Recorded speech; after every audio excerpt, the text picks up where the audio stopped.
Greetings once again, Dragon Warriors. Duuz-Diz-Din back again with Dragon Ball Super. We're slowly making our way to the end of the second act of the superhero story arc and the movie adaptation, where Gohan and Piccolo have found themselves tag teaming Gammas 1 and 2. And it's back-to-back potential unleash, as both Piccolo, showing off his new abilities, and Gohan unleash their ultimate forms upon the Gamma. And while the overconfidence of the Gammas, specifically Gamma 2, does get them a little bit in over their head, as the fight goes on, the Gammas hardly lose any energy, very efficient, though they do lose energy as time goes on. They still operate at max capacity. And on top of that, because of their super advanced processors, they learn to adapt to the fighting styles of their opponent. So, this war of attrition becomes tougher as things go on. And it's only a matter of time before the Gammas come out on top, especially when they decide to double team Piccolo, since despite this initial power boost, Gohan is showing himself to still be a smidge more powerful than what Piccolo has become. And while there's also a war of ideals, with the Gammas still believing that the Z-Warriors are an evil organization, Gohan and Piccolo try their best to get it through the Gammas' metal skulls that they're working for the bad guy. This comes to a head when Piccolo is dealt some very severe blows and seemingly falls in battle, only for Shenron's little bit of an extra comes in handy. Oh, the favoritism, as Orange Piccolo rises, overflowing with overwhelming energy, ready to take it to the Gammas one more time. How powerful is this new transformation? Join me as I find out, won't you? Alright, Dragon Ball Super Chapter 96. Saiyamen on the scene. Ah, thank God. Look, I've been enjoying the adaptation for the most part. Toyotaro has switched up some of the choreography, and that was pretty fun in certain places. But now we're seeing yet another little bit of extra, which I wish there was a little bit more in this adaptation, but it's not over yet, we'll see. And that's apparently Bulma telling Trunks about what Piccolo is facing off again. Because so many people end up joining in, it's actually good to see how some of them end up getting involved, although considering how things go down later, I'm interested to get Goten and Trunks' as well as Krillin's perspective a little bit more once they actually get to the base. So after being informed by his mother, Trunks says, "Androids? Did that Hedo guy make them?" And Bulma gets a little haughty saying, "Why do you even know about that?" You know, it's interesting to see Bulma as well as Chi-Chi admonishing their children for their Saiyamen activity, considering that both Bulma and Chi-Chi were much younger when they started getting into shenanigans. I mean, Bulma's parents let her go gallivanting across the earth to look for the Dragon Balls when she was younger. But then again, that's the do as I say, not as I do mentality of some parents. Trunks says, "'Cause we fought some of his androids before. These must be different ones, though." Bulma says, "Huh?" Trunks goes on to explain, "Anyway, Piccolo is in big trouble if he's alone. The ones we ran into the other times were pretty strong." Yeah, you ain't kidding about that. All things considered, with how powerful the Gammas ended up being, that is a bit of a testament to how powerful that Dino android probably was, considering it took a double Super Saiyan punch to actually take the damn thing down. Though I don't think Goten and Trunks have reached Super Saiyan 2 yet, so power may vary. Bulma questions, "Why do you keep this a secret?" Trunks explains, "Mom, you already forbade me from any more hero stuff, and it's not like you'd listen even if we did say anything." And Trunks has a point. See, I like that Bulma kind of admits, it's like, that's on me then. If I had known, maybe we could have prevented all of this. I do appreciate when a parent is able to admit that they were a little bit in the wrong on something. You know, it's not the greatest thing that they were going around doing things behind their parents' back, but at the same time, it's not like the boys were out there doing anything bad either. Trunks then notices Goten flying by on the flying Nimbus. Trunks calls out, "Hey, Goten!" And Goten jumps off the Nimbus and lands saying, "How's it going, Trunks?" He then remembers his manners, saying to Bulma, "Oh, hi, ma'am. we're gonna do some homework together. But Bulma tells him, you two are no longer grounded. The situation is dire. So let's get out there and help Piccolo, okay? And show him what you're made of. Trunks says, heck yeah! Cheering. And he tells Goten, got it, Goten? Here's our chance to be the Saiyamen again. Goten questions, wait, why? Trunks explains, word is Hedo got out of the slammer and teamed up with the Red Ribbon Army. Goten says, whoa, no way. As Bulma calls down her ship, she tells the boys, time to get going. Give me Piccolo's location already. Trunks says, huh? His location? Oh, jeez, can they not sense energy properly? Oh, God. Looks like Gohan isn't the only one who needs to keep up with their training a bit more. Man, kids have gotten rusty. Trunks says, Piccolo's chi is... And he points that way, I think? Goten says, no, it's this way. He points in another direction. Trunks then points another way, saying, oh, maybe it could also be in that direction? And Goten says, no, that's Dende. Ooh, oof. Then again, with Goku and Vegeta being off-world so often, I mean, who's really gonna train them? I feel like, okay, this explains why Pan, if you've seen the end of Z, you know that Pan is actually, like, able to get one up on the boys, and their lack of training is really showing here. Bulma then gets on her phone saying, you two, I swear, really stepping up when it counts, huh? Forget it, I'll just call him an ass. Let's see if he picks up. People are probably gonna complain about that, but honestly, considering how rusty we see Gohan getting in a lot of places, it makes a certain degree of sense that Goten and Trunks are no better. Speaking of Piccolo, from the chasm of the Red Ribbon Army, a massive burst of energy ignites from underneath, stunning both enemies as well as Gohan himself. A figure rises and lands before the leaders of the Red Ribbon Army. It's Orange Piccolo, looking like an absolute unit. Meanwhile, Bulma says, nope, not picking up. Trunks says, actually, Krillin might know where the secret base is since he was put on that case. Bulma then dials up Krillin saying, let's have him join us then. And not Android 18 would also be good to have on board. It's good to actually see how everybody ended up coming together. Because even in the movie, it's just like, okay, why did this group of characters end up actually arriving on the scene? But once you kind of know all the stuff that was happening in the background, it's just like, okay, that makes a certain degree of sense. Given the confrontation, it probably would have taken longer to get in touch with the likes of Tien, Yamcha, and so on. I mean, Bulma lives with Trunks, Goten always visits Trunks, Piccolo's an officer, and 18 is an android, so she would know how to deal with androids. Meanwhile, back at the battle at the Red Ribbon base, Gamma 2 says, and what's this supposed to be? He then charges up his fists, goes flying in on Piccolo, saying, what's the big idea? And he delivers a mighty punch that does nothing. As Gamma 2 looks up to Piccolo in utter shock, Piccolo just looks down at him menacingly. Gamma 2 jumps back, and he goes in for that old college try yet again, delivering a flurry of blows to Piccolo's midsection, and it looks like it just kind of ticks Piccolo off more than anything else. But Piccolo allows Gamma 2 to just keep trying to give the business. Pan looks on stunned. Hedo questions, how can this be? And even Gamma 2 starts to kind of sweat a bit as he says, damn it. He then notices Piccolo raising his mighty fist. And while Gamma 2 just stands there like a deer in the headlights, Piccolo knocks his shit in with one mighty blow. Man, Piccolo looks so big here.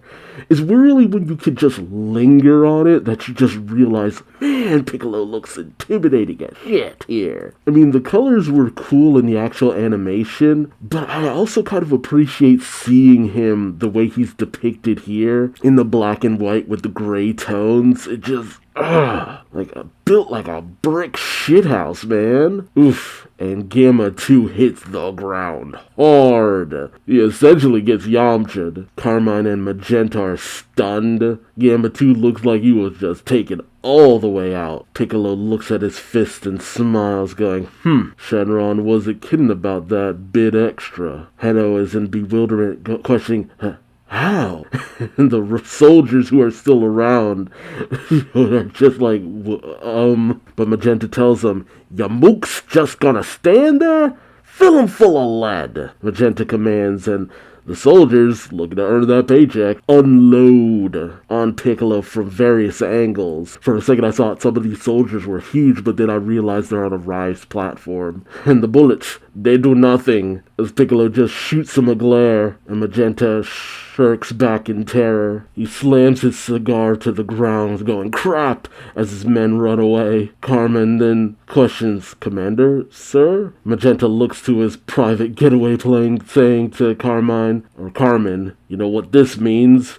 And they proceed to do the age-old secret technique of the Joestar family, running away. Hedo sees this and runs after them, saying, what are they up to?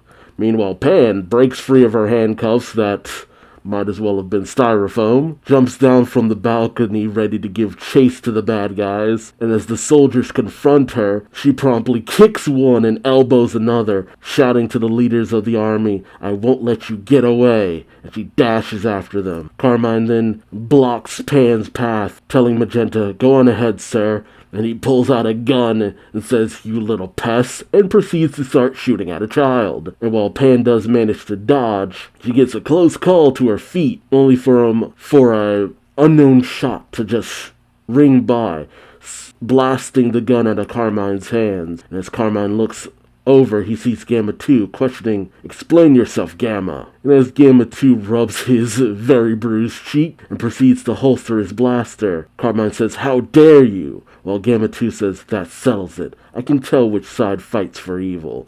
Yeah, nothing really informs any situation more than someone attacking a child. It's one thing to kind of hold her hostage. It's another thing to actually try to kill her. And as Carmine is taken off guard, he notices a little too late as the little grandchild of Satan proceeds to come in close, deliver a swift kick to Carmine's face, really taking him off guard, and then decks him right in the stomach. And Carmine proceeds to double over, and he simply says, Uncle. Piccolo watches this and smiles, and he powers back into his regular state. You can tell because he has the lines on his arms again. Piccolo turns to Gohan saying, good enough, Gohan. You can quit fighting. As we see Gohan and Gamma 2 Gamma 1 still grappling with each other. Both Gohan and Gamma 1 question this as Gohan asks, wait, what's going on? And as the red ribbon soldiers help Carmine move away, and Pan goes running over happy and pleased as punch, Piccolo turns to Gamma 2 saying, seems there were some misunderstandings on both sides. And Gamma 2 gives a confirming nod. Meanwhile, we see Magenta heading through a tube deeper and deeper into the base. But Hedo's right behind him saying, not so fast. What are you planning? Magenta dismisses him, headed to the pod of Cell Max. Hedo sees this, saying, no, you wouldn't. And Magenta tells him, bingo! I'm waking up our pal Cell Max. Hedo tells him, that's absurdly foolish. The Gammas are still engaged in combat. And Magenta promptly pulls out a gun, saying, you're the fool. Some slam dunk this was, huh? This mess is what I get for trusting you. Hedo tries to explain, the Gammas are just confused. They're having trouble seeing our enemies as wicked. And Magenta says, yeah, only 'cause you've had to fill their heads with crap about heroism. Truth is, I've been looking forward to snuffing you out. And he promptly shoots Dr. Hedo right off of his transport vehicle. And as Hedo hits the ground, Magenta laughs, putting his gun away. And as his transport manages to arrive right before the console of Cell Max, Magenta tries to access it, only for Hedo to come twirling in, striking a nice little pose. As Magenta turns, questioning, Dr. Hedo? Hedo says, did you all forget already? I've modified my skin to make it relatively resistant to kinetic impact. And as Magenta growls in anger, Hedo strips off his coat, revealing his hero uniform, complete with blaster. Magenta says, that's so. Yeah, that does ring a bell. And as Hedo trains his blaster on Magenta, he says, now get away from the controls. Magenta says, actually, I did something similar myself. Hedo questions what? And as Magenta brings out a coat rack and proceeds to take off his suit jacket, Hedo questions in dismay, may I shoot you now? Magenta hangs up his coat saying, give me a sec, jeez. Can't go ruining my fancy suit. And Magenta reveals his metallic endoskeleton suit, much to Hedo's shock. As Magenta proceeds to flex, he says, "Now, smarty pants like you might not think much of my improvements, but I should still be tougher than you." It's actually good to see that Magenta actually learned more from Hedo than anything else. But Hedo just kind of looks on like, "Really? Seriously?" And as Magenta gets ready to go in on Hedo, he says, "Grr, get ready to meet your maker." Well, Magenta just accesses his command radio in his glove, saying, "Hachimaru." And the small android bee proceeds to fly up to Magenta's neck and sting him. Magenta reacts intensely to the sting, freaking out. As Hedo explains, "As I said, even someone with modifications is vulnerable to Hachimaru's toxin, so long as human body parts remain. Your impressive financial resources were a dream come true for a scientist like me. I suppose I'll appreciate as much as I can before absconding with the Gammas." Like, yeah. That's the thing. Like, well, Hedo wasn't really in on any of this. He just wanted the time, money, and resources to make what he wanted to make. But Hedo notices a little too late, as Magenta is still kind of flailing around as he slowly dies from the poison. He proceeds to smash the console to activate Cell Max. And as Hedo sees this, he freaks out, going, "No, now you've done it!" And the capsule containing Cell Max starts to activate. Meanwhile, up top, as Gohan plays with Pan as Piccolo watches, Gamma 1 asks, "What's up, number 2? Gamma 2 says, "Looks like the weather's about to turn." Meanwhile, Bulma's ship arrives overhead as everyone down below notices it coming in. And as Bulma sets it down, saying, "There, Trunks, Goten, Krillin, and 18 exit." Goten calls out, "Oh, Gohan, it's not every day that you join a fight." Man, God, it has to really say something when Goten has to mention that. Gohan squints, saying, "That voice, is that you, Goten?" Pan asks, "Where are your glasses, Daddy?" Gohan says, "I tossed them aside earlier." He's like, when he's not in Super Saiyan, he can't see for sure. It's interesting to know that a power-up also increases perception, but that makes a certain degree of sense. Bulma calls out, "I brought some stellar backup for you guys, and one less than reliable cop."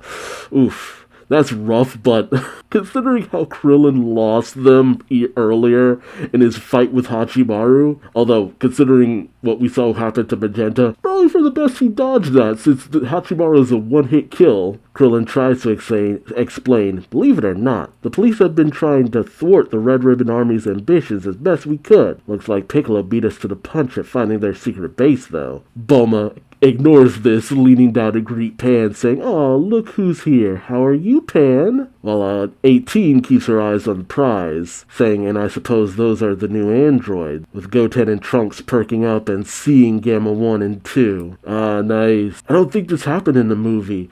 As Goten and Trunks start marking out, Trunks says, "Ooh, they look so cool." Goten says, "Yeah." Trunks questions, "Do you guys got names?" Gamma 1 says, "We're the Gammas." Well, Goten says, "Are you friends or foes?" He's like, do we gotta fight? Piccolo says, "Wait, are those two really?" And Pan says, "Yeah, that's Trunks and Goten." Piccolo says in bewilderment, "They shot up like weeds since last I saw them." Which is a lot coming from Piccolo considering how fast he grew. Because remember, back in Dragon Ball, when Piccolo was born, he was the same height as Goku, who was also very short. If anything, Piccolo was a little bit smaller. But after a few years passed, Piccolo was taller than pretty much adult-sized Goku. Though I'm glad we at least got to comment about this, which I know was in the movie. Gohan explains to Piccolo, "We Saiyans tend to remain short until we grow up all at once." Krillin then gets Gohan's attention, saying, "So what's the sitch, Gohan? Weren't you just fighting them?" As he motions over to the Gammas, who with Gamma 2 and Trunks doing a pose-off. Or just imitating each other's poses, which I love.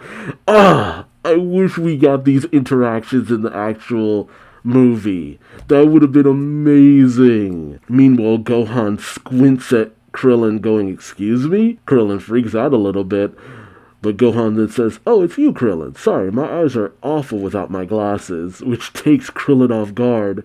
And Piccolo even questions, but your eyesight improves when you transform? Gohan says, I guess so. Honestly, I love the lore we actually get about Saiyans. It's just like, if anything, it's probably because Gohan is a half Saiyan. So when he's just fully powered down, he's just normal human almost, but superhuman. But when he activates all of his Saiyan nature when he transforms, everything instantly improves to its peak. Meanwhile, as Magenta lies very much dead on the floor, which, damn, Hedo is desperately typing away at the control panel, saying stop, please stop, please stop, as the activation of Cell Max continues underground. Meanwhile, back up above, Goten and Trunks are still talking things off with the Gammas, as number 2 still rubs his cheek, saying to Trunks, I lost to Piccolo after he turned orange. Trunks says, wait, orange? And Goten turns to Piccolo saying, is that a new transformation, Piccolo? Piccolo catches this and says, what's that now? And Gohan asks, yeah, you turned orange earlier when your chi skyrocketed. Piccolo says, really? I didn't realize. I must have had an awakening of sorts like you. Pan says, yeah, it was the coolest, Piccolo. Piccolo just laughs, going, heh. Gohan says, you'll have to come up with a name like Super Saiyan. Piccolo says, a name? Must I? Fine, let's go with Orange Piccolo. God. But that's such a Piccolo thing to do. It's just like, I don't really name stuff. And Gohan says, wow, okay. I know other people were criticizing it too, but it's such a Toriyama thing to just go with the lamest thing possible. Everyone's taken off guard though when the top of Cell Max's capsule comes bursting out of the depths of the Red Ribbon Army base. The whole group turns in shock, with Gohan saying, what now? Meanwhile, underground, the water from Cell Max's containment capsule splashes past Hedo as he looks on in shock as Cell Max pulls himself out of his capsule. I love this scene. I wish this... Was this in the movie too? As Cell Max just slowly peers over at Hedo, as Hedo looks on in shock, and Cell Max roars with intensity and ferocity. God, I love the shading work on Cell Max. Oh, that's so good. Ooh, that roar can be heard all the way up top as everyone covers their ears from the mighty bellow. And from underground, a lone craft comes bursting up to the surface with Hedo on it. Hedo calls out, Cell Max is activated! The Gammas react in shock, with Gamma 1 questioning, he is? Only for Cell Max to instantly appear right behind Hedo. And as everyone gets a good look, Krillin says, what are we looking at? And 18 calls out, oh great, a giant version of Cell? And Cell Max begins to power up. He then unleashes a mighty blast from his body that envelops even Dr. Hedo, causing a massive explosion to go off. The heroes can only shield themselves as Gohan grabs onto his daughter, but Gammas 1 and 2 react as Gamma 2 calls out, Doctor! The Gammas then go rushing into the blast. Looking around, Gamma 2 questions, where is he? As Gamma 1 calls out, Dr. Hedo! But suddenly Cell Max's hand goes reaching out for them. They can only dodge as Cell Max continues to try to swipe at them, even using his giant club flail of a tail to try to attack them. They land on the floor, confronting Cell Max. As Gamma 2 calls out, crap. Gamma 1 then says, number 2, to battle. And they both rush Cell Max. Gamma 2 pulls out his blaster, blasting away at Cell Max, flying behind him.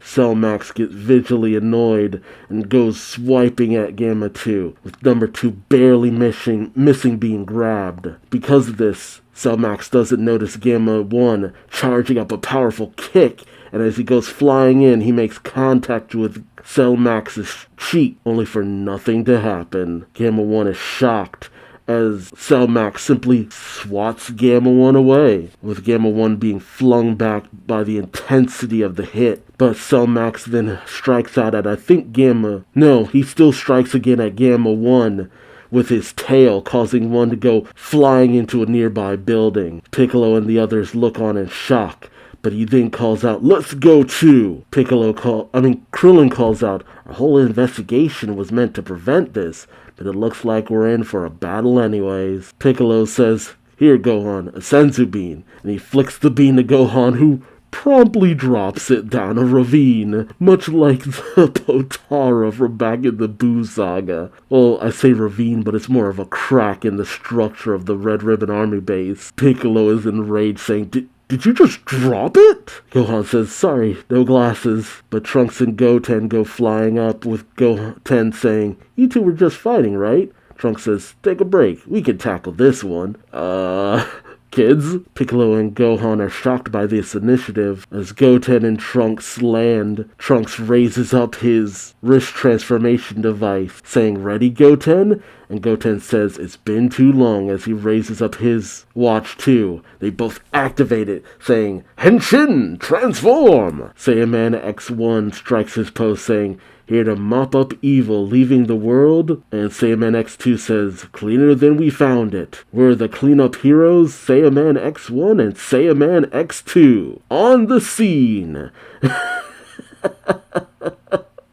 Oh my god. Gohan, you have no right to look upon this in bewilderment. Piccolo, yes. All the rest of the adults are stunned as Pan is just clapping up a storm, saying, "They're so cool." And Bulma can only say, "Ugh, really now? Do they realize this isn't playtime?" And the two of them then launch into battle, with Saiyaman X1 saying, "Let's go!" Honestly, the only real great thing about this adaptation, in my opinion, is just that the artwork is utter stellar, and the extra stuff, because it's just fun to see the little bits of synergy between everything that happened previously. It honestly kind of makes me wish this kind of stuff was in the actual movie to a certain degree, because Goten and Trunks doing their superhero thing is like the biggest departure. Because with Krillin following behind Magenta and Heta when they were in the car, that was like, okay, that's a little bit of a change, but it doesn't really change anything too much. It feels more like an additive. But full on having Trunks and Goten show off their superhero personas, like, that is a pretty big change. It honestly makes me look forward to whatever other changes happen later down the line, if we get any other changes. If we don't, that's a bit of a bummer, but I can understand to a certain degree. But let me know your thoughts in the comments section below. Do you think Saiyaman X1 and X2 will make a difference in any of this? Probably not, but I enjoy seeing them here. What about you? Also remember to like, comment, subscribe if you enjoyed the ride, and until next time, I've been Duuz-Diz-Din. Thanks for watching, and I hope to see you in the next one. Take care. Bye-bye.